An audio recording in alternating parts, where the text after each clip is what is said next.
In the year 1903, Mary and Pierre Curie were awarded Nobel Prize jointly with Henry Becquerel for their work in radioactivity. Hello everyone, welcome to my channel. Today I will tell you about the story of Marie Curie and her achievements in radioactivity. So without further ado, let's get started with the video. Marie Curie was a brilliant physicist and the first woman to win a Nobel Prize. She was also the first person to receive two Nobel Prizes and received them in two different fields. Mary and Pierre had a lot in common, which eventually led to their marriage in July in the year 1895. From her childhood, Mary was remarkable for her memory. In the year 1891, she went to Paris and met well-known physicists and started attending their lectures.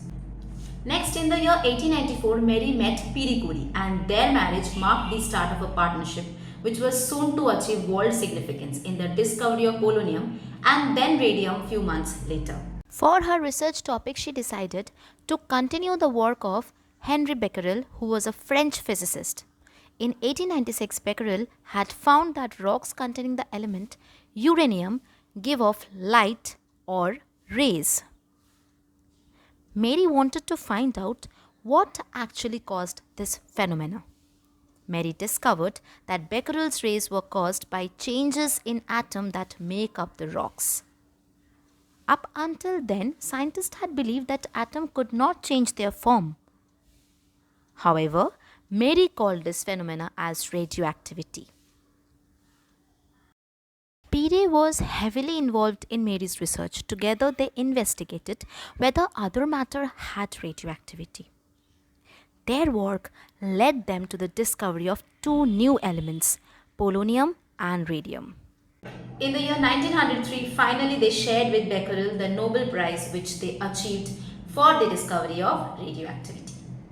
Radioactivity is basically a phenomena in which an unstable nucleus loses energy by emitting radiation in form of particles or electromagnetic waves. Here an radioactive atom is present. This is going to release energy and a particle will be formed out of it. The radioactive rays involve alpha ray, beta ray and gamma rays. Basically, a general idea of it is an unstable nucleus will become stable by releasing some amount of energy. At the end of the year, she became the first woman to receive a Nobel Prize. She shared this Nobel Prize for physics with Henry Becquerel and her husband, Pierre. Radioactivity is used to treat cancer, make electricity and produce heat.